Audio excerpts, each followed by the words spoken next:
4 книга Царств, глава 1. Экинчи падышачылык биринчи бөлүмдөн баштап биринчи бөлүмдүн биринчи санынан баштап окуйбуз.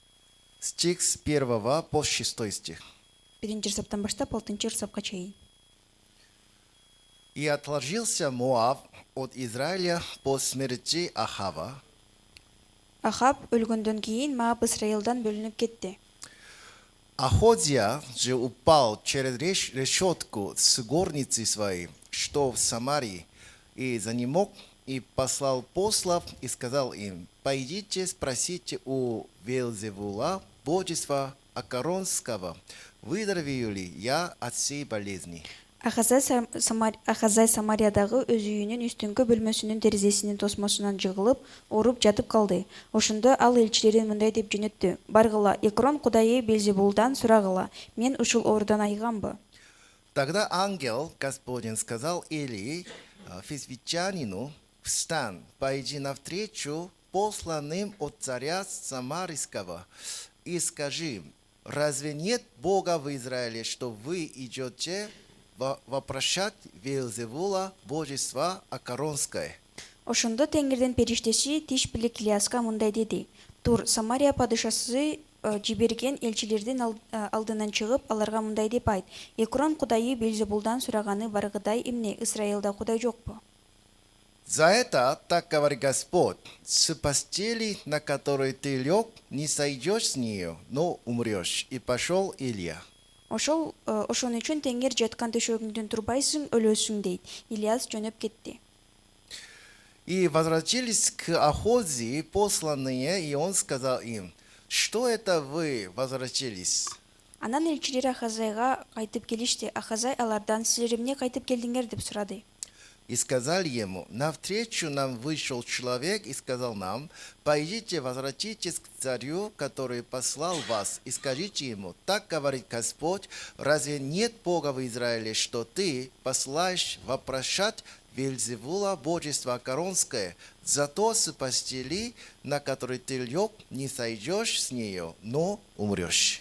Алар ага алдыбыздан бир киши чыгып бизге мындай деди: «Силерди жиберген падышаңарга кайра кайрылып барып, ага айткыла. Теңир мындай дейт: Экрондун кудайы Белзебулдан сураганы жибергидей эмне? Исраилда кудай жокпу? Ошон үчүн сен жаткан төшөгүңдөн турбайсың, өлөсүң» деп жооп беришти. В Корее были супруги, которые давно ходили в церкви. Кореяда үй бүлө болгон, көп учурдан бери жыйынга келишкен. Однажды в душе мужа появилась обида против церкви. Бир жолу жолдошунун жүрөгүндө жыйынга болгон тарынч пайда болду. Он перестал ходить в церкви и стал постоянно роптать, жаловаться. Ал жыйынга келбей баштады жана абдан такыбал болуп баштады. И жена за мужа долго молилась, чтобы муж вернулся в церкви и тоже стал хорошим пресвитером. Жана анын жубайы ал жолдошу үчүн көп сыйынып, жана ал жерде кызматчы болуусун каалаган. Но состояние мужа стало еще хуже и хуже. Бирок жолдошунун абалы жаманда баштады. Однажды этот муж ее стал говорить, что ты не слышишь звук камеры наблюдения. Бир жолу жолдошу мындай деп айтты: «Сен үн уккан жоксуңбу, камеранын үнүн?» Там в комнате, да, абсолютно было тихо. Ал бөлмөдө, турган бөлмөдө бардыгы тынч болчу. Но ему слышно это голос. Бирок ал ошол үн ага угулган. Оказывается, он слышит галлюцинационный звук. Галлюцинациялык үндөрдү угат экен. Потом уже он попал в психиатрическую больницу. Психикалык оорудан айыктырганда дарыканага барды. Да. Түшүп калды. В психиатрической больнице он дальше говорит, что ой, четко слышно же вот этот звук, это камера наблюдения. Ал ошол жака түшкөндөн кийин бул жердеги камеранын үнү так угулуп жатат да деп айта баштады психиялык дарыканада. Поэтому эта сестра попросила у пастора, чтобы пастор с ним поговорил. Ошондуктан ал пастор жолдошу менен сүйлөшүш үчүн суранды. И когда пастор и потом его жена, они пришли и ждет ее мужа. Жана пастор экөө чогуу кызматчы менен жолго келип жолдошун күтүп жатканда Но ее муж, как только вот эта комната заходит, сразу кричит. Разве не слышно, что вот этот звук, камера наблюдения, сейчас все ясно слышно же? ошол бөлмөгө кирери менен ал кыйкыра баштады. Бул камераны угуп жатасыңарбы? Так угулуп жатат го. И жена тоже кричала на него. Жана жубайы дагы кыйкыра баштады. Приди в себя, что тебе слышно вообще? Ты вообще сейчас, ты вообще с ума сошел? Өзүңө кел, сен азыр эмне угуп жатасың? Сен эмне акылыңдан айныдыңбы? Пастор посмотрел, что они так ссорятся, да, тогда невозможно общаться с ним. Жана пасторга карап, эгер алар урушуп жаткандыгына байланыштуу алар менен баарлашуу болбой жатты. И пастор попросил, сестра, пожалуйста, выходите из комнаты и там ждите нас. Ошондуктан пастор жубайын суранды, сиз чыгып тил жакта күтүп туруңуз деп. Это мужчина начал говорить: пастор, вам не слышно, что это звук камеры наблюдения? Четко слышно же. Ал адам сурай баштады пастордон. Сиз укпай жатасызбы, пастор? Бул үн так угулуп жатат го. Пастор ответил в ответ, что да, мне тоже слышно. Анан пастор жооп берди. Ооба, мен да угуп жатам. Да, правда? О, чынбы? Да, четко слышно. Ооба, так угулуп жатат. Вот это, они почему так говорят? Ой, анда эмне тилер укпай жатышат.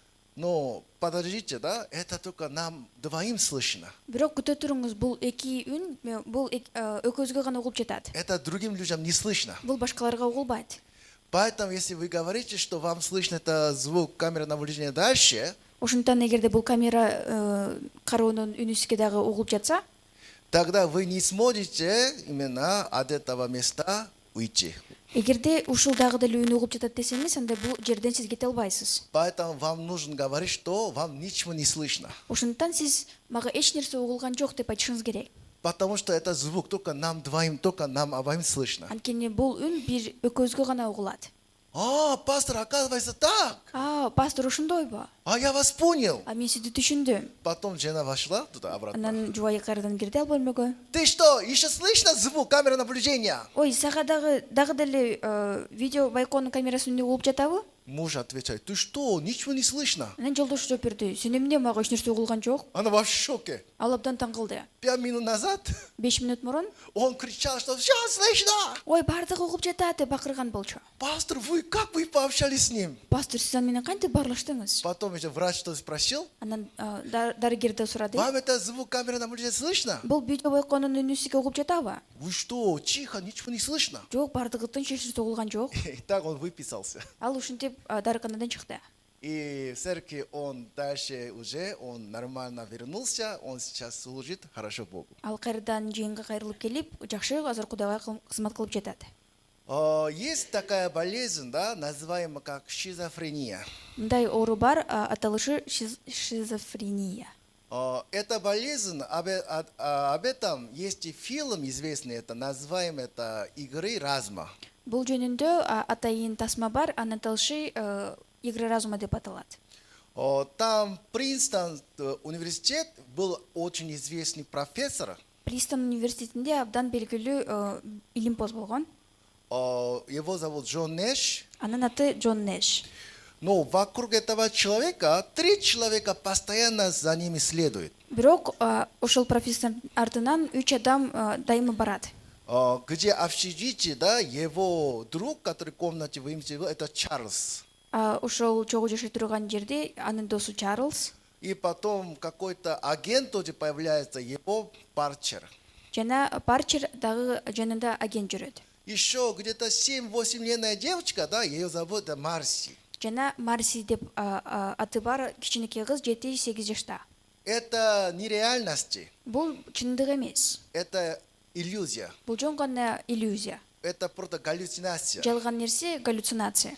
Но ему четко видно. Бирок ал так көрүп жатат. Он с ними разговаривает. Алар менен баарлашат. Потом однажды, да, он женился на девушке, которая, да, у нее на урок постоянно посещала. Жана бир жолу ал үй бүлө курду, анын сабагына келген дайыма бир кыз менен. Жена сильно любила мужа, Ал жубайы жолдошун абдан жакшы көргөн. но она заметила, что у мужа это шизофрения. Бирок ал байкай алды, анын жолдошунда шизофрения бар экенин. Несколько раз попыталась, что попросила помощь у врача, чтобы помог мужу. дарыгерден биринчи жолу сурады, ал жолдошуна жардам бериш үчүн текшерип. Но сколько бы ни пытался, муж не меняется. Бирок канчалык аракет кылбасын, анын жолдошу өзгөргөн жок. В последний момент это она попросила у мужа, чтобы, да, пока мыла это ребенка, чтобы позаботилась о нем. Жана бир жолу ал суранды, ал башка иштерди кылып жаткандыгы байланыштуу баланы карап турушан. И она ушла из дома. Жана ал үйдөн кетти. Как только она ушла, вот этот Чарльз появился. Ал жубай кетери менен Чарльз пайда болду. И это Джон Нэш попросил у него: ой, сейчас я чувствую туалет, можно мой это ребенка посмотреть? Анан Джон Эш мен тарткана барып келейин, сен карап тур деп Чарльз досун суранды. Чарльз говорит: да, давай, ты иди там. Чарльз: ооба, сен барып келе бер. И он туда ушел. Ал чыгып кетти. Потом ребенок уже как вода набирается, а тонет уже как. Ал бала жалгыз калгандыгына байланыштуу суу көбөйүп, ал чөгө баштады. Ребенок кричит, кричит это Ал ребенок. кичинекей бала ыйлай баштады, деп кыйкыра. А жена это услышала, да, крик это ребенка. Ал жубайы ошол үндү укту. И побежала, посмотрела, это ребенок чуть не утонул. Жана жүгүрүп барып караса, ал баласы чөп кетейин депти. Она больше не смогла уже держаться. Мындан ары кармана алган жок. Она с ребенком ушла оттуда. Ал балдарын алып ошол чыгып кетти. Тогда первый раз это Джон Нэш, он стал задуматься. Ошондо ал биринчи жолу ойлоно баштады. Я все потерял. Мен бардыгын жоготтум. Я вижу этих троих, Мен так бул 3 адамды көрүп жатам. но пока я говорю, что я их вижу, Бирок мен аларды көрүп жатам деп айтканда, моя жизнь испорчилась. айтып жатканда менин жашоом бузулду. Когда он стал глубже думать, Качан ал тереңирээк ой жүгүртө баштаганда, что-то он увидел. ал бир нерсени көрө алды. Уже 20 лет прошло после того, как он начал их видеть. Аны көргөндөн баштап 20 жыл өттү. Но что он заметил, что эта девочка, да, которая 7-8-летняя, она не состареет. Бирок ал эмнени байкай алды. 7-8 жаштагы кыз чоңой болгондугун. Уже 20 лет время прошло, она до сих пор девочка. 20 жыл өттү, бирок ага карабастан ал кичинекей кыз болуп калды. Впервые он обнаружил, что действительно это нереальность. Ал биринчи жолу ал байкай алды, бул чындык эмес. Он осознал, что у него функция, которая разбирается, это реальность, иллюзия, это уже сломанная. Ал так байкай алды, анын функциясы чындык экен жана чындык эмес экендигин айырмалагандыгы, бузулгандыгын. После этого открытия Ошол ачылыштан кийин он больше не мог верить себе. мындан ары ал өзүнө ишене алган эмес. Поэтому, когда он на улице так шел, Ошондон ал көчөдө мынтип баштап бара жатканда, какая-то девочка, да, студентка подруга, о, профессор, здравствуйте. кандайдыр бир кызын менен учурашса, ой, профессор, саламатсызбы? Тогда Джон Нэш спрашивает у жены: Ана Джон сурайт жубайынан. ты видишь ее? Сен аны көрүп жатасыңбы? Да, есть. Ооба, бар. Тогда разговаривает. Анда ал барлашат. Потому что он не может верить себе. Анткени ал өзүнө ишене албайт. Он понимает, что я не могу разбираться, что это реальность или иллюзия. Ал түшүнөт, анткени ал чындык же чындык эмес экендигин айырмала албагандыгын. Он таким образом стал освободиться от этой галлюцинации. Ушинтип ал галлюцинациядан бошоно алды. В конце он получил Нобелевскую призу. Аягында ал Нобель сыйлыгын алды. После получения этой призы, да, его друг спросил у него. Ошол сыйлыкты алгандан кийин анын досу сурады андан. И его друг спросил у этого Джон Нэша, да: Ошол Джон Эштен. тебе еще видно вот это 3 человека? Досу сурады, сен ошол 3 адамдагы деле көрүп жатасыңбы? Он назад посмотрел, Ал артка карады. они следуют. Алар артында келе жатышат. Да, они есть. Ооба, алар бар. Они до конца моей жизни будут там. Алар менин өмүрүм аягына чейин болушат. Но я просто их игнорирую. Бирок мен аларга жөн гана көңүл бурбайм. Да, что это значит? Бул эмнени билдирет? Пастор сказал этому брату: Пастор бул бир тууганга айтты. да, это звук камеры наблюдения слышно, Ооба, видео байконун үнү угулуп жатат. но вы говорите, что это слышно, Бирок силер айтып жатасыңар бул угулуп жатат деп. вы не можете освободиться от этой больницы. Анда бул сиз дарыканадан бошоно албайсыз. Хотя вам четко слышно, Сизге так угулуп жатса да, но вам нельзя говорить, что это слышно. бирок мага угулуп жатат деп айтышыңыз керек. Вы должны говорить, что ничего не слышно. Сиз эч нерсе угулган жок деп айтышыңыз керек. Так же духовная жизнь тоже одинаково. Ошондой эле руханий жашоодагы окшош. Библия что нам говорит? Эки бизге эмне деп жатат? После Адама, Адам атадан кийин давайте мы посмотрим, милчөзүн карайбыз. Бытие 3 глава. Башталыш 3-бөлүм. Бытие 3 глава, 6 стих. 6 ырсап. «И увидела жена, что дерево хорошо для пищи, и что оно приятно для глаз, и воззелено, потому что дает знание. И взяла плодов его, и ела, и дала также мужу своему, и он ел». Ал дарактын жемишинин жегенге жакшы экенин, көзгө сүйкүм экенин көрдү. Ал билим бергендиктен аялды өзүнө тартып турду. Аял анын жемишинен алып жеди, анан күйөөсүнө да берди, ал да жеди.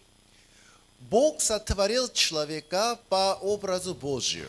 Кудай адамды өз бейнесине окшоштуруп жаратты. Что это значит по образу Божию сотворил человека? Өзүнүн бейнесине окшоштуруп жаратты деген эмнени билдирет?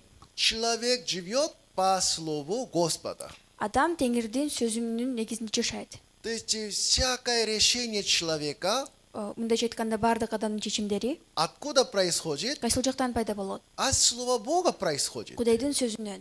Поэтому до того, как Адам согрешил, Ошондуктан Адам ата күнү көтөргөнгө чейин Адам Слово Божье слушал, ал Кудайдын сөзүн уккан и как Слово Бога говорит, жана Кудайдын сөзү эмне деп айтса, так Адам делал. Адам ата так ошондой кылган. Но здесь что произошло? Бирок бул жерде эмне болду? Сатана обманул его. Шайтан аны алдады.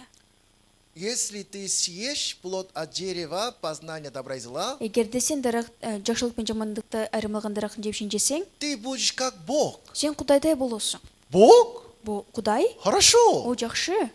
И такая похоть, Ушундай каалоо, такая амбиция, ушундай амбиция, такое желание попало в сердце человека. ушундай каалоо адамдын жүрөгүнө түштү.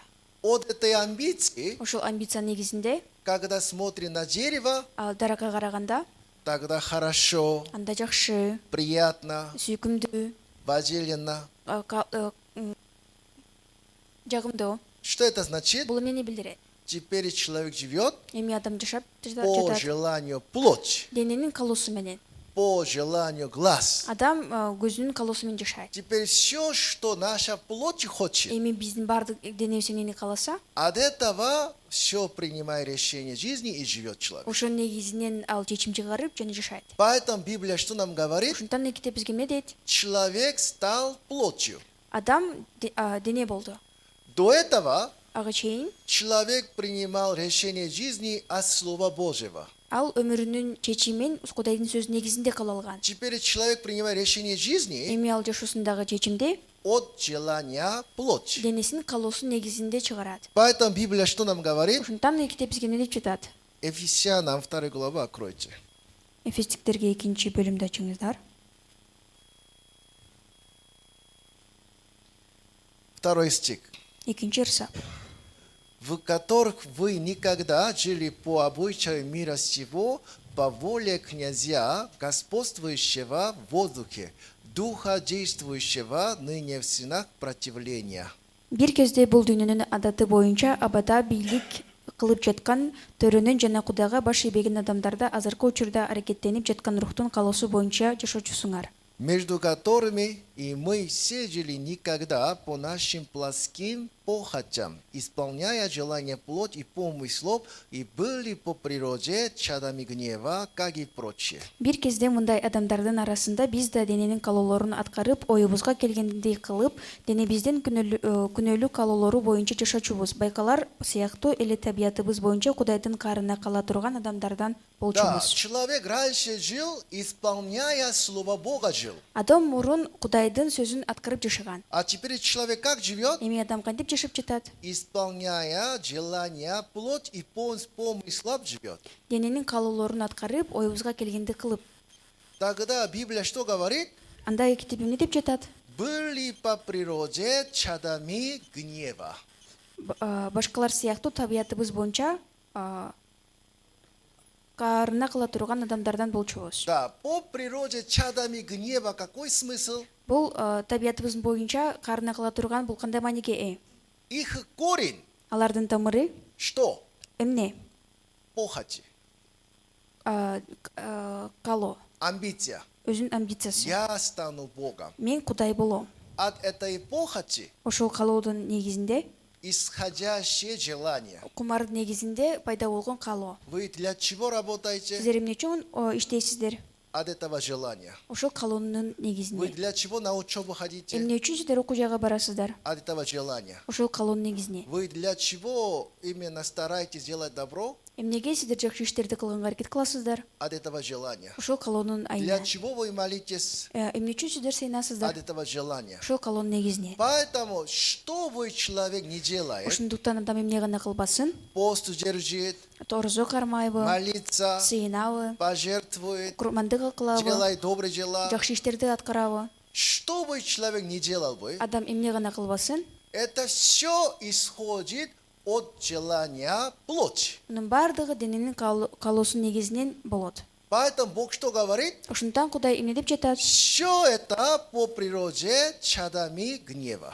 Мунун баардыгы табиятыбыз боюнча Кудайдын каарына кыла турган болчу нерсе. Амин. Что значит чадами гнева? Каарына кыла турган нерсе бул эмне? Конец их гибель.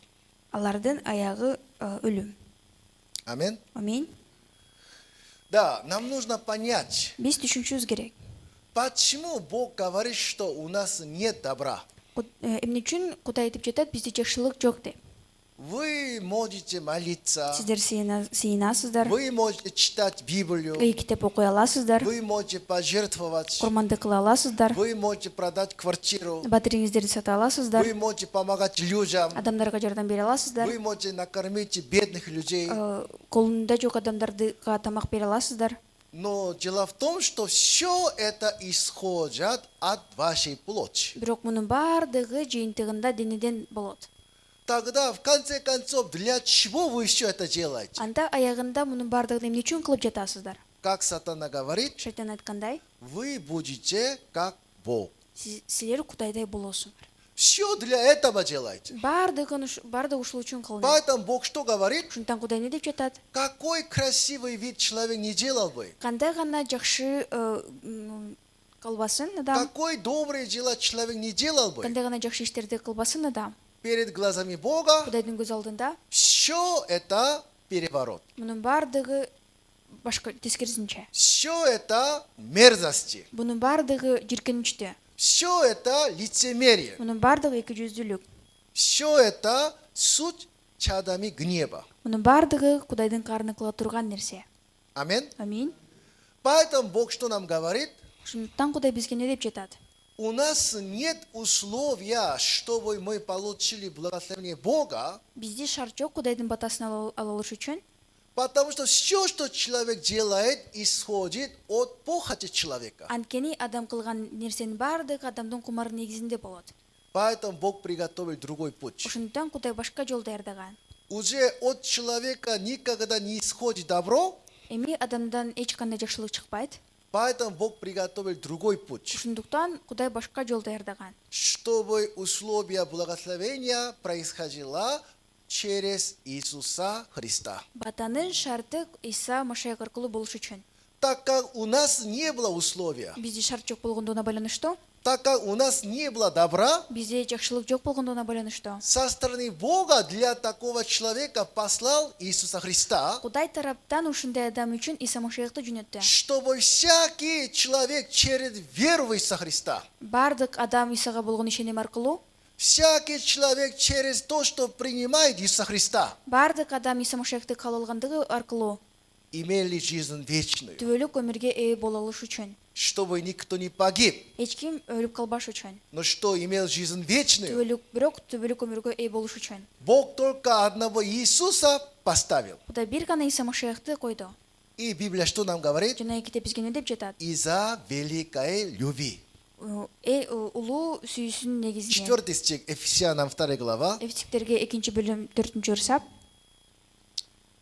Бог, богатый милостью по своей великой любви, которую возлюбил нас. Бирок ырайымга бай Кудай бизге болгон улуу сүйүүсү менен. Здесь что написано? Бул жерде эмне жазылып турат? По своей великой любви. Улуу сүйүүсү менен. Правда? Чынбы? Сколько это великая любовь? Бул канчалык улуу сүйүү? Это великая любовь вы можете мерить? Бул улуу сүйүүнү сиздер чыйнай аласыздарбы? Өлчөй. Да? Не можете, да? Өлчөй албайсыздар, э? Давайте мы посмотрим. Карайбыз. Исайя 55 глава, Ишая 55 bölüm, стих 8. 8 рысап.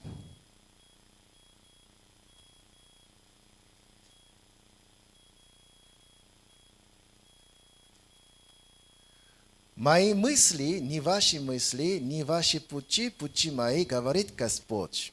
Менин ойлорум силердин ойлоруңар эмес, менин жолдорум силердин жолдоруңар эмес дейт Теңир. Но как небо выше земли, так пути мои выше путей ваших, и мысли мои выше мыслей ваших. Асман жерден канчалык бийик болсо, менин жолдорум силердин жолдоруңардан ошончолук бийик. Менин ойлорум силердин ойлоруңардан бийик. Что это значит, что мои мысли выше вашей мысли? Бул эмнени билдирет? Менин ойлорум силердин ойлоруңардан бийик деген. Что это значит? Бул эмнени билдирет?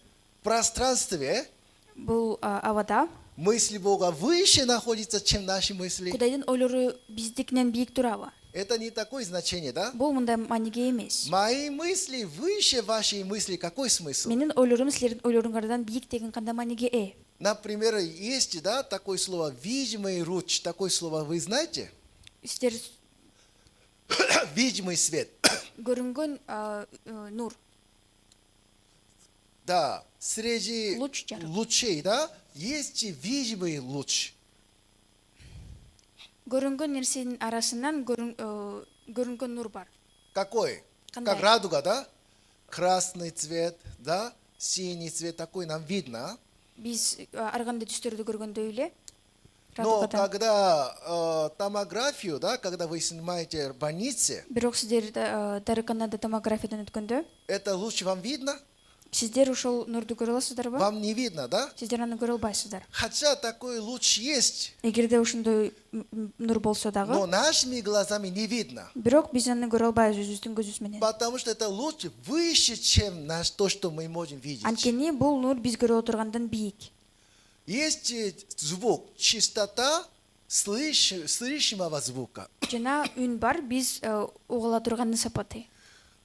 Какой-то, то, что мы сейчас говорим, нам слышно, да? Биз айтып жаткан нерсе бизге угулуп жатат. Потому что это находится при частоте слышимого звука. Анткени бул үн биз угула турган жышта турат. Но слишком мелкий звук нам не слышно. Бирок абдан ички звук үн бизге угулбайт. И слишком громкий звук тоже нам не слышно. Жана абдан бийик үн дагы угулбайт. Поэтому, когда мимо нашего дома, когда, такой грузовик, да, большой трактор, когда проезжает, Ошондуктан биздин үйүбүздүн жанынан чоң трактор өтсө, такой шум, да, огромный шум, вум, такой шум идет. мындай чоң үн чыгат.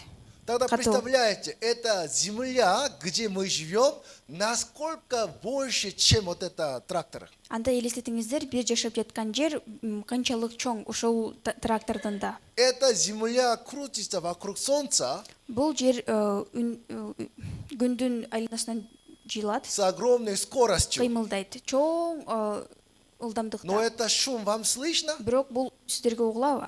Вы можете слышать этот шум, вот этот звук? Бул үндү сиздер угуласыздарбы?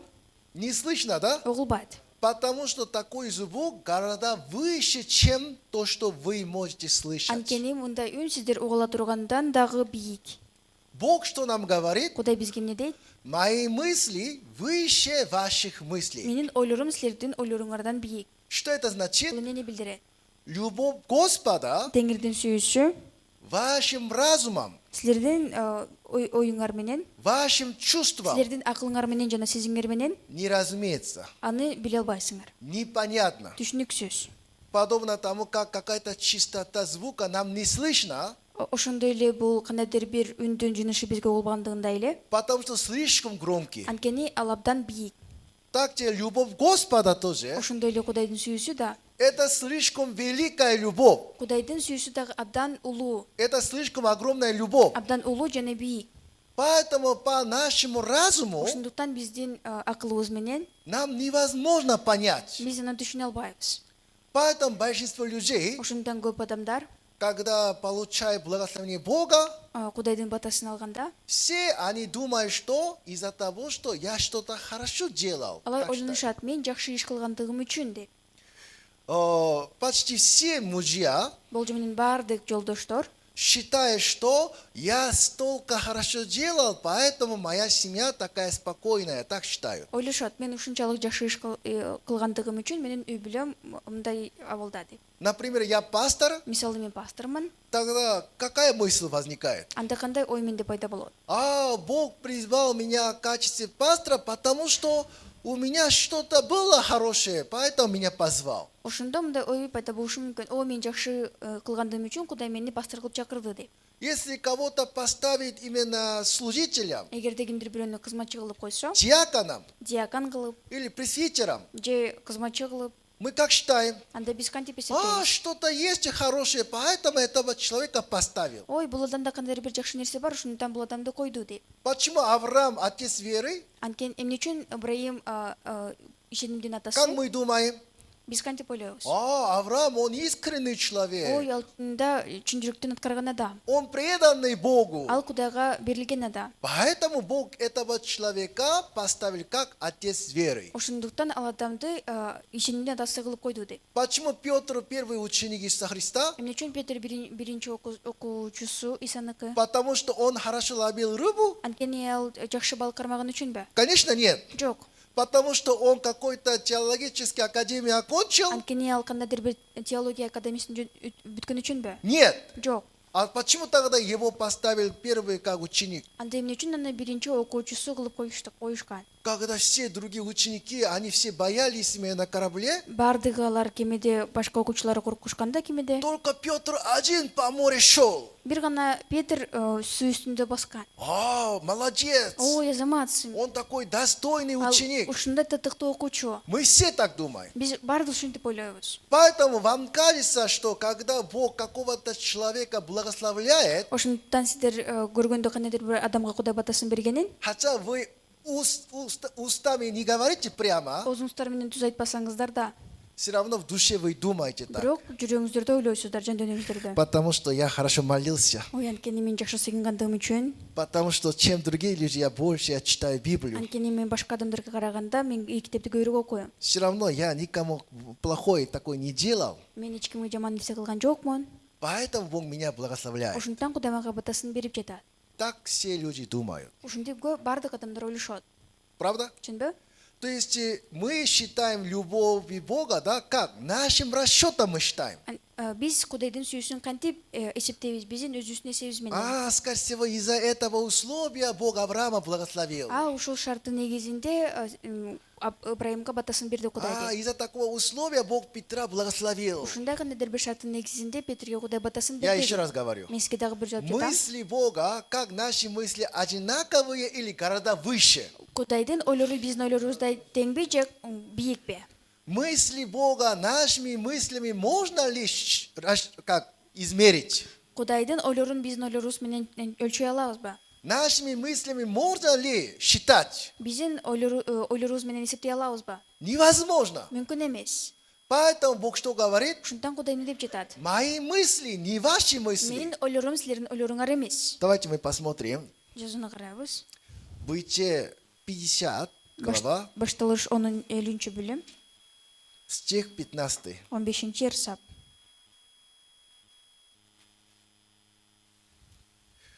И увидели братья Иосифовы, что умер отец их, и сказали, что если Иосиф возненавидит нас и захочет отомстить нам за все зло, которое мы ему сделали?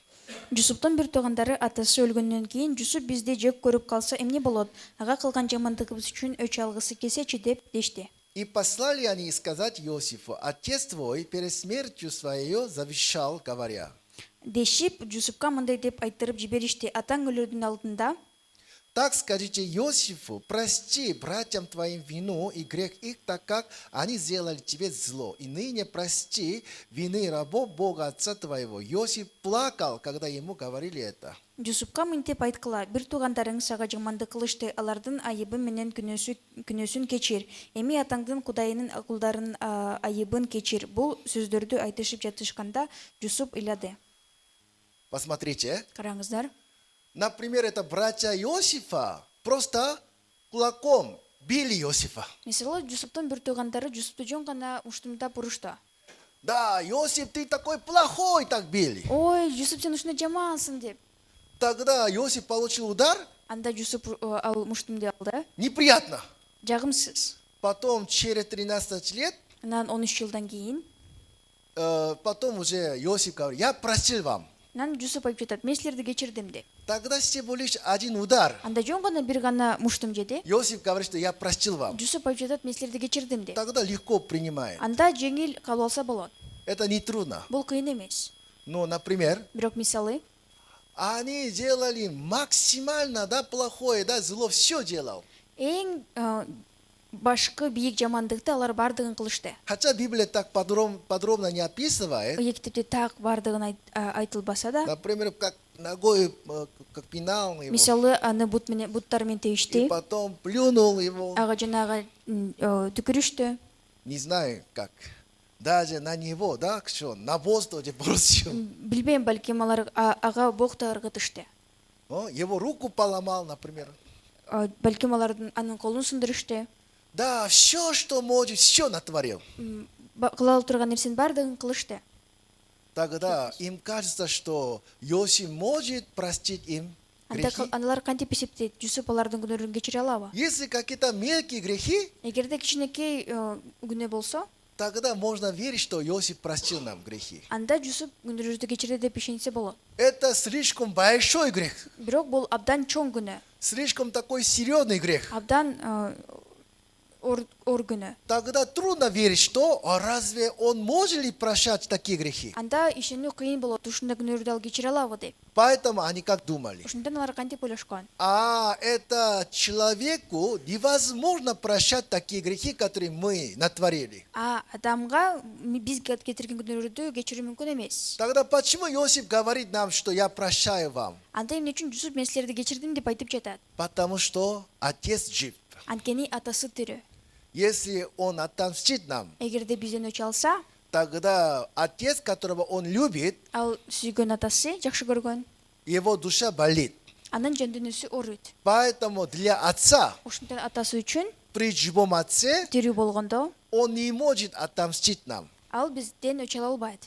То есть эти братья Иосифовы, Ошол Жусуптун бир туугандары, они через слово Иосифа, Жусуптун сөзү боюнча, само сердце Иосифа, душу Иосифа приняли, или они думали, что из-за отца он не отомстил нам. Жусуптун түзмө-түз жүрөгүн калылыштыбы же атабыздын айынан бизден өч ала элек деп ойлоштубу? Из-за отца, да? Атасынын айынан. Почему такое слово в Библии Эмне написано? үчүн мындай сөз китепте жазылган? Потому что мы такие. Анткени биз ошондойбуз. Если Бог кого-то благословляет, Эгерде Кудай кимдир бирөөгө батасын берсе, мы чисто сердце Бога не принимаем. биз таза Кудайдын жүрөгүн кала албайбыз.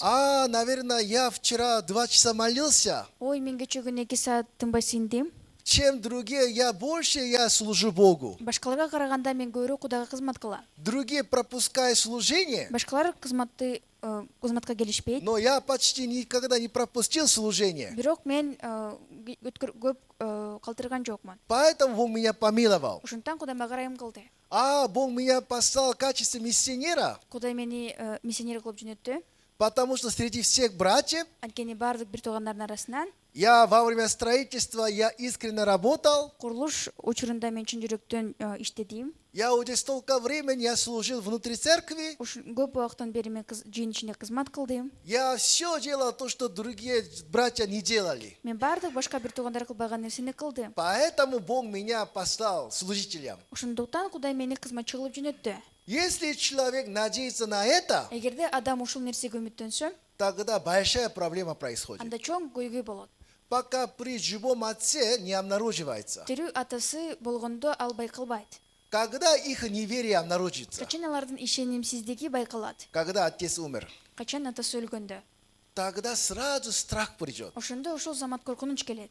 Теперь нам конец. Ой, бизге бүттү эми. Точно, Иосиф теперь возненавидит нас. Чынында эми бизди Жусуп жөп көрөт. Он убьет нас. Ал бизди өлтүрөт. Давай, что мы делаем? Кел эми биз эмне кылабыз? Мы скажем так, что отец завещание оставил. Ой, биз айтабыз, атабыз мындай деп калтырды. Смотря отца, который уже умер, Өлгөн атасына карап, прости, о кечир, прости, кечир, прости. кечир.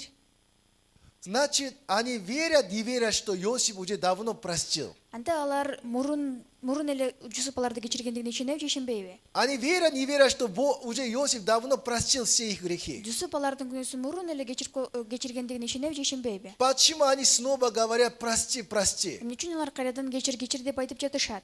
Они верили, что слово Иосифа чисто верили? Алар Кудайдын Жусуптун сөзүнө так ишеништи беле? Они не верили. Ишенген эмес. Так же и мы. Ошондой эле биз да Мы слушали слово Бога. Кудайдын сөзүн укканбыз. Бог нас оправдал. Кудай бизди актады. Тогда знаете мы о чем думаем? Анда биз эмне жөнүндө ойлонобуз билесиздерби? Аминь. Аминь. Почему? Эмне үчүн? Потому что я уже 20 лет ходил в церкви. Анткени мен 20 жыл бою жыйынга келем. Я столько времени я служил Богу. Ушул убакыт бою мен кызматка кызмат кылып жатам. Я была среди всех самая как преданная. Бардыгын арасынан мен абдан берилген кызматчы болгом. Я больше всех среди моего народа люблю Бога. Менин элимдин арасынан эң көп жакшы Кудайды сүйгөн менмин. Поэтому Бог меня оправдал. Ошондуктан Кудай мени актады.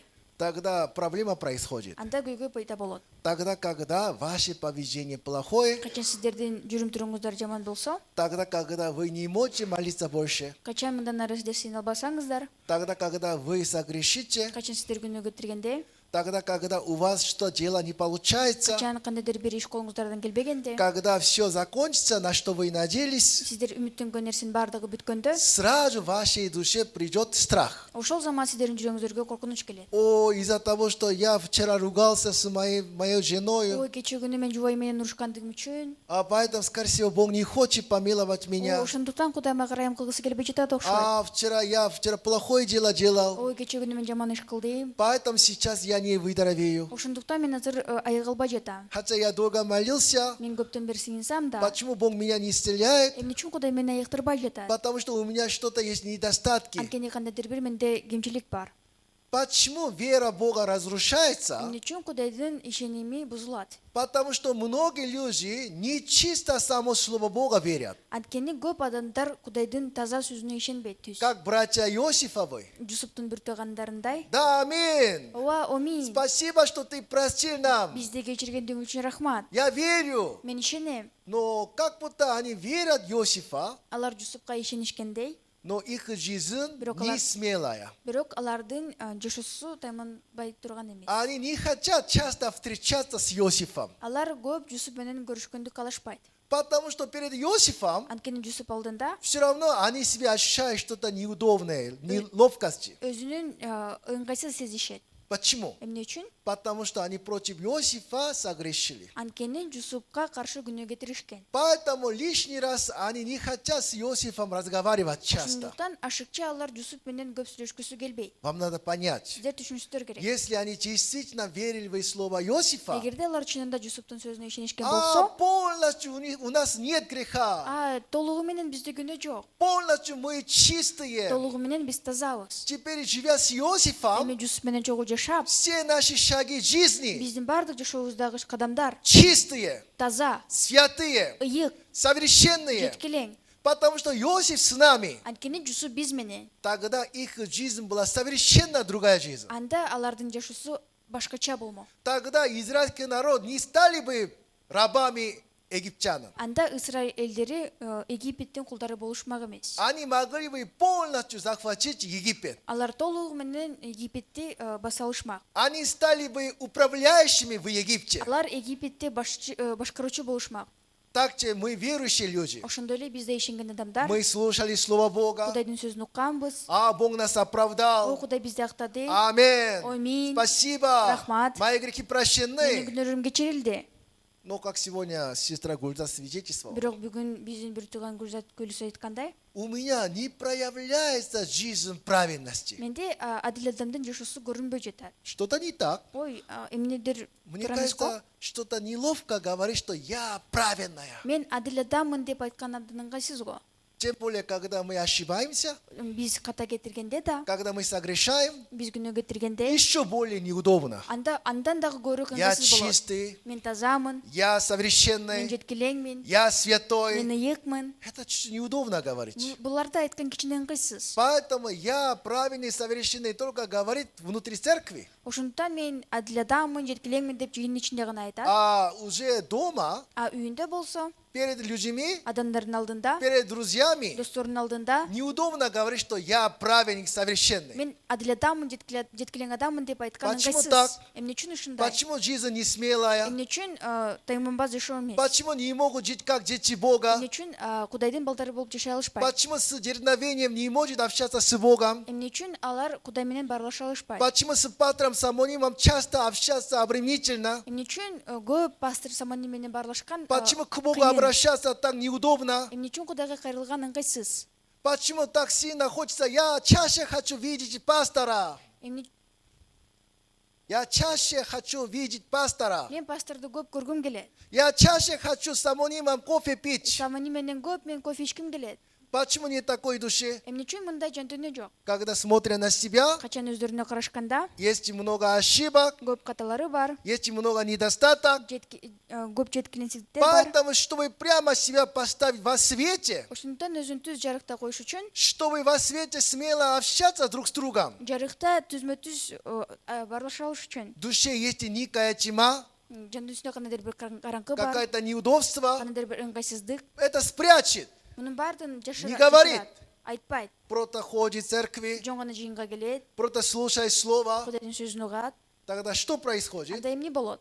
Какой-то момент Кандайдыр бир учурда какая-то сестра меня обижает, кандайдыр бир тууган мени тарынтып жатат. какой-то брат меня обижает. Кандайдыр бир тууган мени Даже тарынтып бывает, что жатат. пастор меня обижает. Ой, пастор да мени тарынткан учур болот. Тогда внезапно вот эта тьма увеличивается. Анда күтүлбөстөн бул караңгы көбөйө баштайт. Все, больше не буду ходить в церкви. Ой, бүттү, мен мындан ары мен жыйынга келбейм. Все, больше я не буду ходить в церкви. Мен мындан ары жыйынга келбейм. Почему? Эмне үчүн? Действительно, в душе чисто через Слово Бога они освобождены. Алар чынында Кудайдын таза сөзү аркылуу тазаланыштыбы? Действительно, братья Иосифовы точно они надеялись на Слово Иосифа. Алар Жусуптун бир туугандары чынында Жусуптун сөзүнө үмүттөнүшкөнбү? Действительно, они действительно приняли Слово Иосифа, который гораздо выше, чем они могут представлять. Чынында алар биле ала тургандай бийик турган Жусуптун сөзүнө ишеништиби? Нет, Жок. они приняли Слово Иосифа при своих возможностях. Жусуптун сөзүн алардын мүмкүнчүлүгү болгон жерде гана кабыл алышты. Сколько они могут понять? Канчалык алар түшүнө алса, Да, Отец жив. ооба атабыз тирүү, Как Он может отомстить нам? кантип ал бизден өч ала алмак эле? Поэтому Он пока не отомстил. Ошондуктан бизден азырынча өч ала элек. Как только Отец умер, Атасы өлөрү менен их надежда закончилась. алардын үмүтү аяктады. Сразу страх пришел. Ошол замат коркунуч келди. Ой, страшно. Ой, Ой, коркунучтуу. Он ненавидит нас. Ой, бизди ал жек Теперь көрөт. что нам делать? Эми биз эмне кылышыбыз керек? Почему такая душа? Эмне үчүн ушундай жөнтөнө? Почему у них нет веры, что Иосиф уже простил нам без проблем? Эмне үчүн эми алар ишене алышпайт? Жусуп бизди кечирди, эми маселе жок деп. Не потому, что наше побеждение совершенное. Биздин кандайдыр бир иш-аракеттерибиз жеткилең болгондугу үчүн эмес. Не потому, что наши дела совершенные. Биздин иштерибиз жеткилең болгондугу үчүн эмес. Почему мы прощены? Эмне үчүн биз кечирилдик? Потому что Иосиф сказал. Анткени Жусуп айтты. Иосиф сказал. Жусуп айтты. Иосиф, не обманывай нас. Жусуп бизди алдабайт. Он сам сказал, что прости нам все грехи. Ал өзү айтты, биздин баардык күнөөбүздү кечирдим деп. Это слово верное. Бул сөз чындык. Это была душа Иосифа. Туура, бул чынында Кудай Жусуптун жандүнөсү болгон. Если они так верили в слово Иосифа. Эгерде алар ушинтип Жусуптун сөзүнө ишенишсе, После смерти отца тоже. атасы өлгөндөн кийин да Иосиф, Жусуп, спасибо тебе. сага рахмат. Ты уже давно прости нам все наши вины. Сен мурунтан бери эле биздин баардык күнөөбүздү кечирдиң. Поэтому за все время мы могли счастливо провести время с тобой. Ошондуктан ар бир учурда сен менен бактылуу убакыт өткөрө алдык. Вот смотри, теперь наш отец умер. Эми кара биздин атабыз каза болду. Теперь дальше ты позаботишься о нас. Эми мындан ары да сен биз жөнүндө кам көр. При живом отце ты хорошо делал нам. Тири атабыз тири болгондо да сен бизге жакшы гана Но мы кылдың. верим, что после смерти отца тоже ты будешь хорошо позаботиться о нас. Бирок биз ишенебиз, атабыз каза өлгөндөн кийин дагы сен бизге У жакшы меня есть көрөсүң дети. деп. Менин балдарым бар. Им нужно на учебу деньги. Аларга окуу жайга акча керек. У меня есть сын. Менин балам бар. Он болеет. Ал ооруп жатат. Помоги, Иосиф. Жусуп ага жардам бер. Самого лучшего врача отправи. Эң мыкты дарыгерди жөнөт. Я верю, что ты для меня хороший дом приготовил. Мен ишенем сен мага жакшы үй даярдап койгондугуңду. Ты же управитель в этой Сен стране. бул жеринде сен башкаруучусуң да. Комната, где я живу, очень тесно. Мен жашаган жер абдан Ты кичинекей. можешь мне дать хорошую квартиру? Абдан тар, ошондуктан сен мага жакшы батир бере аласың да. Если они чисто верили в Иосифа, Эгерде алар так Жусупка ишенсе, они могли бы жить самой счастливой жизнью. анда алар эң бактылуу жашоо менен жашай алмак. Сегодня люди путаются. Бирок адамдар азыр адашышат. Слово Бога они принимают при своих возможностях. Кудайдын сөзүн өзүнүн мүмкүнчүлүгү болгон жерде гана кыла алат. Скорее всего, я такой хороший. Ой, мен ушундай жакшы болгондум Скорее үчүн. всего, я чуть-чуть искренний. Мен чынында кичине чын жүрөктөн Все кылам. равно я не такие плохие, как они. Ошон мен кичине да болсо дагы алардай жаман эмесмин. Поэтому на этот раз Бог помог мне. Ошондуктан бул жолкусунда Кудай мага жардам берди. Все неправильно. Мунун бардыгы туура эмес. Бог, Библия, что нам говорит? Кудай китепте бизге эмне деп жатат? У вас нет добра. Силерде жакшылык жок. Все, что вы делаете, Силер кылган нерсенин бардыгы, это все исходит от плоской похоти. мунун бардыгы денелик кумардын негизинде болот. Поэтому Бог никогда так не делает, смотря на то, что вы хорошо делаете, благословит вас. Ошондуктан силердин жакшы иштериңерге карап Кудай батасын бербейт. Или смотря на то, что вы плохо делаете, проклинает вас. Же мындай кылбайт, силердин жаман иштериңерге карап силерге каргыш кылбайт. Бог так не делает. Кудай мындай кылбайт. Потому что от самого начала Анткени ал башынан баштап у нас не было этого условия. бизде мындай шарт жок болгон. Поэтому Бог что нам говорит? Ошондон Кудай бизге эмне деп жатат? Только Иисус Христос Бир гана Иса Машаяк из-за великой любви своей абдан улуу сүйүүсү негизинен для спасения нашей души биздин жөнөбүздү куткарыш үчүн Бог сам послал Иисуса Христа. Кудай өзү Иса Машаякты жөнөттү. Через Его смерти Анын өлүмү аркылуу простил нам все грехи наши. биздин баардык күнөөбүздү кечирди. Чтобы никакой грех больше не стал проблемой перед Богом. Мындан ары эч кандай күнөө Кудайдын алдында күбө болбош үчүн. Бог смертью Сына Своего лишил силу дьявола. Кудай өзүнүн күчү менен шайтандын күчүн жок кылды. Через смерть Сына Своего Он закончил все грехи наши. Улунун күнөөсү аркылуу баардык биздин күнөөбүздү жок кылды. Чтобы ни один человек больше не страдал из-за греха. Мындан ары бир дагы адам азап тартпаш үчүн күнөөнайынан. Чтобы больше ни один человек не мучился из-за своих недостатки. Анын жеткилең эместиги үчүн бир дагы адам азап тартпаш үчүн. Бог через Иисуса Христа полностью освободил нас от греха. Кыйналбаш үчүн ошондуктан Иса Машаяк аркылуу бизди баардык күнөөбүздөн бошотту. Почему люди смело не могут жить? Эмне үчүн адамдар таманбай жашай алышпайт? Точно Бог поможет мне. Так Кудай мага жардам берет. Бог любит меня. Кудай мени сүйөт. Это великая любовь. Бул улуу сүйүү. Бог даже такого злого человека Ахава любил. Ушундай жаман акаптай адамды дагы сүйгөн. Почему Бог не помилует меня? Эмне үчүн Кудай мага арайым кылбайт? Если человек верой в Бога живет, Эгерде ал адам Кудайга болгон ишениммен жашаса, действительно, дерновением мы можем жить счастливо. анда тайманбастан чынында биз бактылуу жашай алабыз. Аминь. Аминь. Но многие люди живут как братья Иосифовы. Бирок көп адамдар Жусуптун бир туугандардай болуп жашашат. Скорее всего, из-за отца он нас помиловал. О, атабыздын айынан бизге ырайым кылды. Скорее всего, я такой хороший, поэтому Бог меня помиловал. Мен жакшы адаммын, ошондуктан Кудай мага ырайым кылды. У такого человека есть большая проблема. Мындай адамда чоң көйгөй бар. При живом отце Тирүү атасында вера нормальная. ишеними жашынакай эле. Но когда отец умер, Бирок атасы өлгөндөн кийин вера тоже умрет. ишеними дагы өлөт. Также человек, который надеется на себя, Ошондой эле адам өзүнө ишенген адам, человек, который надеется на какое-то свое условие. өзүнүн кандайдыр бир шартына ишенген адам. Пока я искренне хожу в церкви, Ой, мен чын жүрөктөн жыңа келип жатканда, пока чем другие люди я хорошо делаю, башкаларга караганда жакшы кылып жатканда, пока я день 2 часа я молюсь, күнүгө 2 жолу 2 саат сыйынам, вера хорошая. ишеним жакшы.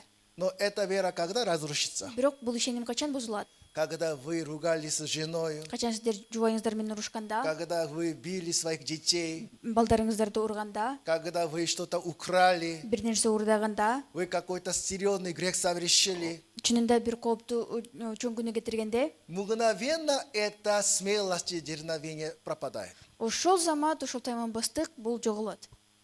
Мгновенно всякая сила пропадает. Ошол замат кандай гана күч болбосун баарды жоголот. Потому что от самого начала Анткени башынан баштап не полностью надеялся на Иисуса Христа, толугу менен Иса Машаякка таянган эмес. а надеялся на живого Отца.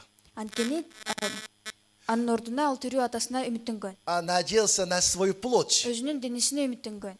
Поэтому не может говорить, что мои шаги чистые, совершенные. Ошондуктан менин кадамдарым таза жана жеткилең деп айта албайт. Все смотрят на себя Бардык өздөрүнө карашат и боятся, жана коркушат и отступают назад. жана артка кадам ташташат. Не может с дерзновением поступить перед Богом. Тайманбастан Кудайдын алдында боло алышпайт. Потому что, я столько я делаю, поэтому Бог меня помилует. Так думает. Анткени мен ушунча колуман келгенче кылдым, ошондон Кудай мага батасын берди деп ойлошот. Это не Евангелие. Бул жакшы кабар эмес. Это не благовествование, которое Павел проповедовал. Павел тараткан жакшы кабар эмес бул. Это извращенное Евангелие. Бул бузулган жакшы кабар. Это иное Бул благовествование. башка жакшы кабар. Братья Галаты Галаттык бир туугандар, таким образом погрузились снова под законом. ушундай нерсе аркылуу кайрадан мыйзам алдында турушту. Поэтому апостол Павел обличил их. Ошондуктан Павел пайгамбар аларды ашкереледи. Аминь. Аминь. Сегодня мы текстом и посмотрим Бүгүн окуган жерди карайбыз. 1 и 2 стих. Биринчи жана экинчи эрсап. 4 книга Царств, 1 глава. Экинчи падышачылык биринчи бөлүм. И отложился Моаб от Израиля по смерти Ахава. Ахаб өлгөндөн кийин Моаб Исраилдан бөлүнүп кетти. Ахозия же упал через решетку с горницы своей, что в Самарии, и занемог, и послал послов, сказал им: пойдите, спросите у Вельзевула, божества Акаронского, выздоровею ли я от сей болезни. Ахаза Самариядагы өз үйүнүн үстүңкү бөлмөсүнүн терезесинен тосмосуна жагылып, оруп жатып калды. Ошондо ал элчилерин мындай деп жөнөттү: баргыла, Экрон кудайы Белзебулдан сурагыла, мен ушул ордун айганба. Почему он спросил у Вельзевула? Эмне үчүн ал Белзебулдан сурады? Когда через решетку упал, Качан ал айник тосмосуна кулаганда, он о чем думал? ал эмне жөнүндө ойлогон? Как это так? Ой, бул кандай болду? Решетка за что стоит? Бул тосмо эмне үчүн турат? Чтобы человек не упал, решетка стоит. Бул адам кулап кетпеш үчүн тосмо турат. Как? Через решетку с горницы упал. Кантип ошол терезесинин тосмосунан жыгылып кетти. Это проклятие. Ой, бул каргыш. Это беда. Бул кыйынчылык. Бог меня проклинает. Кудай мага каргыш кылып жатат. Бог не помогал мне. Мени каргап жатат, мага жардам берген жок. Почему? Эмне үчүн? Потому что мой отец Ахав. Анткени менин атам Ахаб. Потому что мой отец самый злой царь Израиля. Анткени Израилда эң жаман падыша менин атам. Потому что я такой недостойный, плохой. Анткени мен ушундай татыксыз жаманмын. Поэтому у меня произошло, что через решетку с горницы упал. Ошондуктан терезесинин тосмосуна мен кулап кетти. Поэтому он не может просить милости у Бога. Ошондуктан ал Кудайдан ырайым сурай албайт. Потому что он думает, что я что-то недостойный, поэтому Бог так делал, он считает. Ал эсептейт, мен татыксызмын, ошондуктан ушундай болду дейт. Поэтому он спросил у Вельзевула. Ошондуктан ал Белзебулдан сурады. Вам понятно? Түшүнүктүбү? Тогда в душе этого человека Ахозии Анда бул Ахазайдын жүрөгүндө какой голос слышно? кандай үн угулуп жатат?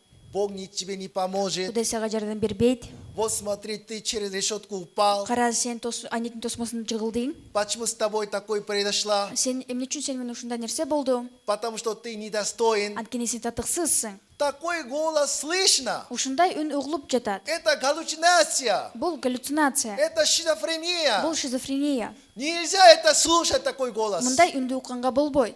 Подожди. Күтүп тур. У меня шизофрения. Менде шизофрения. Я не умею разбираться, что реальность, что иллюзия. Мен айрымылай албайм, бул эмне чындык, эмне калп. Мне кажется, точно это Бог меня наказал, Мен так чынында ойлойм, Кудай мага мени жазалады деп. так как я точно не знаю. Мен так билбегендигиме Бог байланыштуу. сказал, мысли Бога гораздо выше, чем мои мысли. Кудай айтты, менин ойлорум силердикине караганда бийик деп.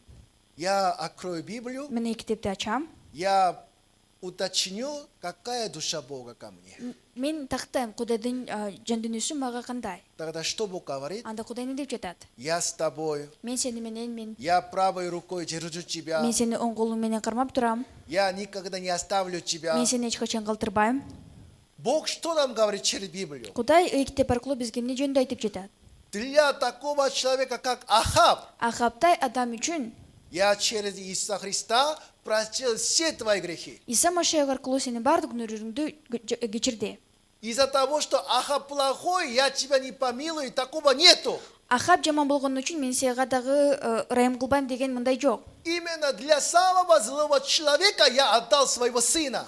Эң жаман адам үчүн мен өз уулумду бердим. Для самого злого человека я все дал. Эң жаман адам үчүн мен баардыгын бердим.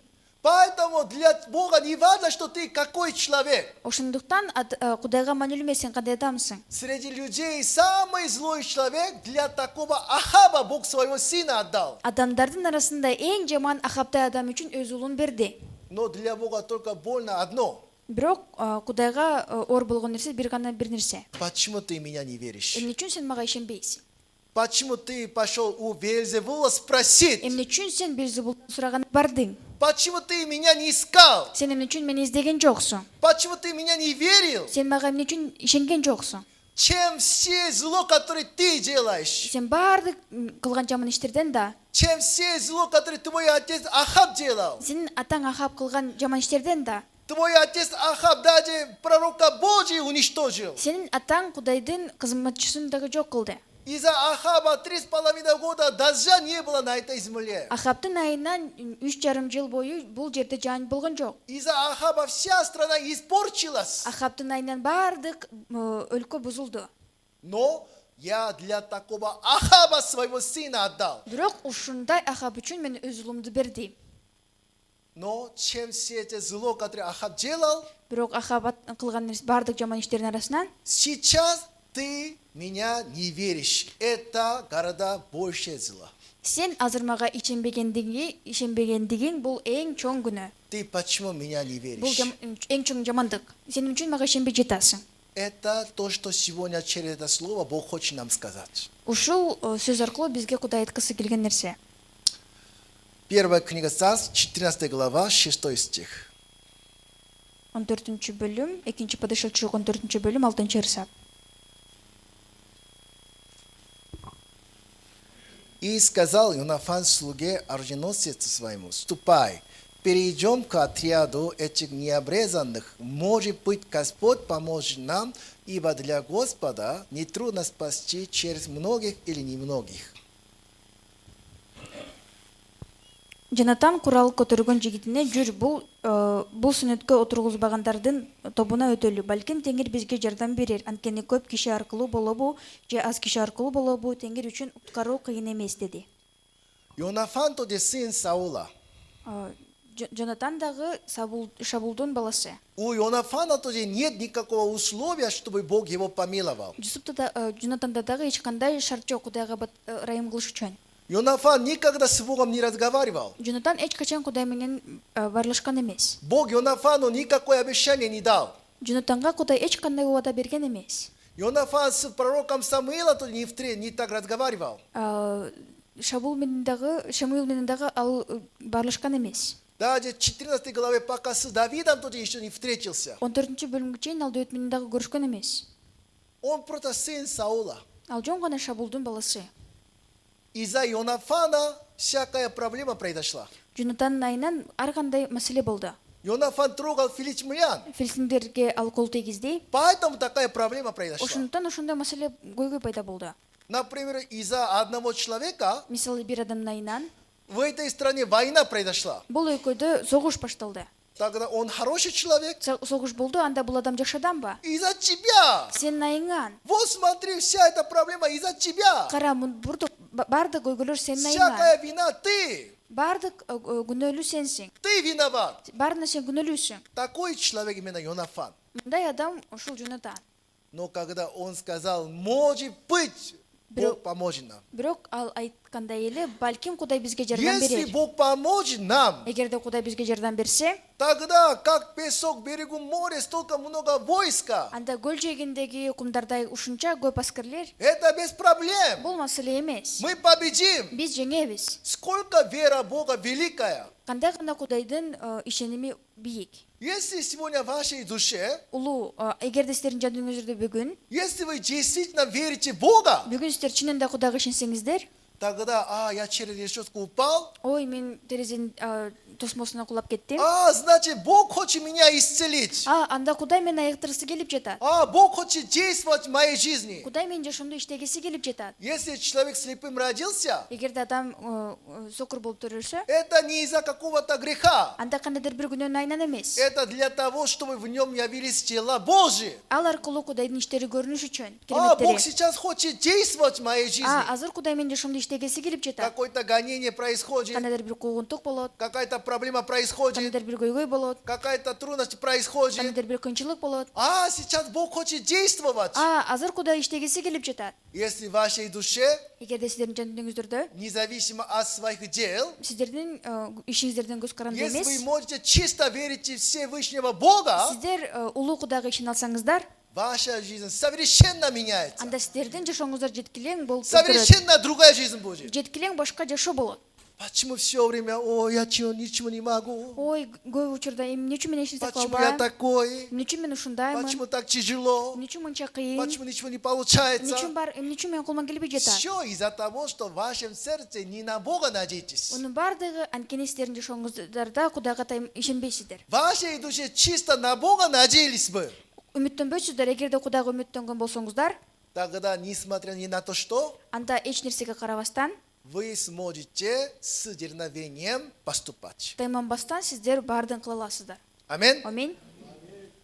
Поэтому сегодня Библия что нам говорит? Ушундуктан эле китеп бизге бүгүн эмне деп жатат? Как 6 стих, 4 книга Царств, 1 глава, 6 стих.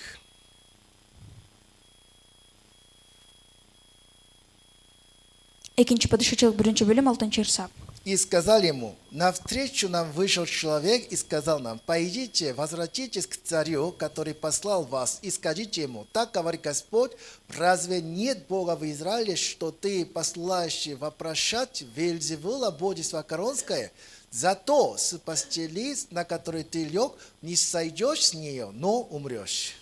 Алар ага алдыбыздан бир киши чыгып бизге мындай деди: силерди жиберген падышаңарга кайрылып барып, ага айткыла. Теңир мындай дейт: Экрондун Кудайы Белзебулдан сураганга жибергидей эмне, Исраилда Кудай жокпу? Ошон үчүн сен жаткан төшөгүңдөн турбайсың, өлөсүң деп жооп беришти.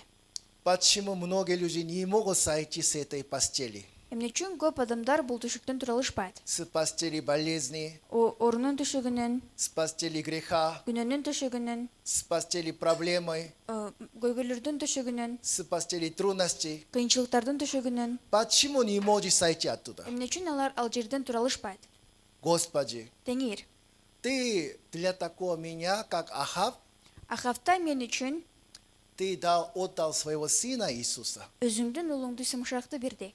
Ты через смерть сына, Ты простил все мои грехи. Улуңдун өлүмү аркылуу сен менин баардык күнөөмдү кечирдиң. Ты все через это доказал Твою любовь великую, которую нам невозможно понять. Сенин улуу сүйүүңдү ушул нерсе аркылуу далилдедиң, биз түшүнө албаган. Это огромная любовь. Бул абдан чоң сүйүү. Даже нашим разумом это невозможно понять. Буну биз өзүбүздүн акылыбыз менен дагы түшүнө албайбыз. Не ты через смерть сына своего, Сенин өзүңдүн улуңдун өлүмү аркылуу Ты нам это доказал. сен бизге далилдедиң. Тогда то, что я через решетку упал, Анда мен терезенин тосмосунан жыгылгандыгым, это тоже благословение. бул дагы бата. Это тоже благословение. Бул дагы бата. Это все ко благу. Мунун баардыгы райымга. Я верю, что через это ты действуешь. Мен ишенем, ушул нерсе аркылуу сен Я иштейсиң. надеюсь на Тебя, Господи. Теңир, мен сага үмүттөнөм. Я стану, пойду. Мен турам жана барам. Так верою он встал бы. Ушинтип ал ишени менен турмак. Он верою пошел, шаги делал бы. Ал ишени менен кадам таштамак.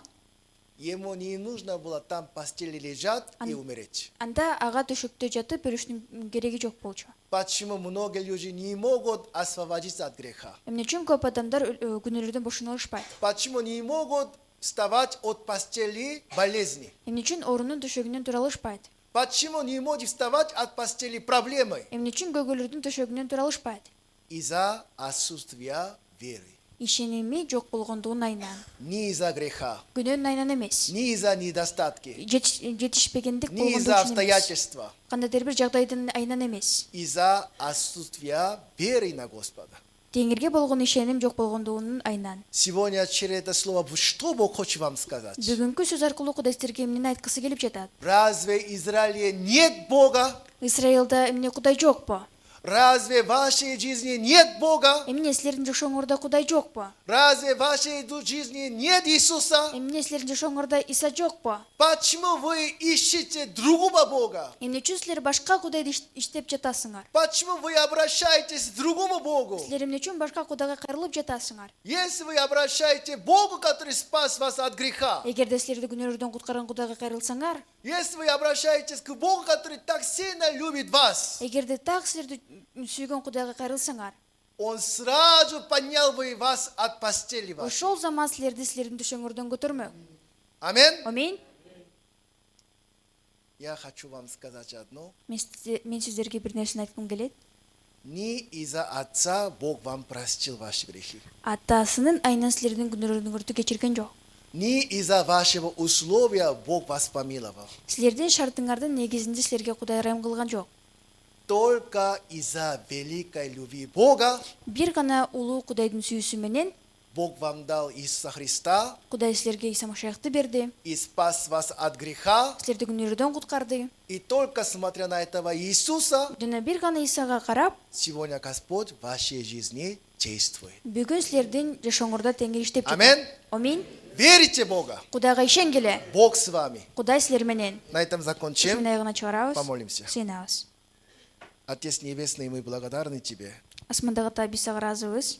Господь, мы часто обманываемся сатаной, Теңир биз көп учурда шайтан менен алданабыз. когда мы надеемся на свой плоть. Качан өзүбүздүн денебизге ишенгенде, Тогда из-за плоти мы разочаруемся. үмүттөнгөндө ошол дененин айынан биз кайгырабыз. Часто мы думаем, у нас не получается. Көп учурда биздин колубуздан келбейт деп ойлойбуз. Не потому, что мы надеялись на Бога, Анткени биз Кудайга ишенгенибиз үчүн эмес. а потому, что мы надеялись на себя. Биз өзүбүзгө ишенгенибиз үчүн. Мы часто погружаемся во тьму. Көп учурда биз караңгыга түшөбүз. Как сегодня Ахозия погрузился во тьму, Бүгүн Ахазай караңгыга түшкөндөй эле, так сегодня многие люди обманываются сатаной. ошондой эле көп адамдар шайтан менен алданып жатышат. Ты через сегодняшнее слово ты нам показал. Бүгүнкү сөз аркылуу сен бизге көрсөттүң. На самом деле ты так сильно любишь нас. Чынында сен бизди абдан сүйөсүң. Это человеческим разумом даже невозможно понять. Бул адамдык акыл менен түшүнө албайт. Потому что твои мысли гораздо выше, чем наши мысли. Анткени сенин ойлоруң биздин ойлорубуздан бийик. Но это факт то, что ты для нас отдал своего Сына Иисуса. Бирок бул факт сен өз уулуңду биз үчүн бергендигиң. Ты полностью нам простил все грехи наши. Сен биздин баардык күнөөбүздү толугу менен кечирдиң. Чтобы больше из-за греха нам не надо мучаться. Биз мындан ары күнөөнүн айынан кыйналбаш үчүн, Чтобы из-за греха больше нам не надо просить прощения. мындан ары күнөөнүн айынан кечирим сурабаш үчүн. Ты уже через Иисуса Христа все совершил на кресте. Сен Иса Машиах аркылуу акашта баардыгын аткардың. Помоги нам, чтобы мы могли верить в это. Сен бизге ырайым кыл, жардам бер ошого ишениш үчүн. Через веру в Иисуса Христа Исага болгон ишеним аркылуу, все мы стали жить с дерзновением, Иса Машиахка болгон ишеним аркылуу смелой душою, коркпогон жашоо үчүн, надеясь на Бога, Кудайга таянып, мы могли делать шаги верой. ишенимден кадамдарын ташташ үчүн. Ты благослови всех нас. Сен бизге баарыбызга батаңды бер. Мы благодарим Тебя. Биз сага ыраазычылык билдиребиз. Все поручаем в Твои руки. Баарын сенин колуңа тапшырабыз. Молились во имя Иисуса Христа. Исанын ысымынан сыйындык. Аминь. Аминь.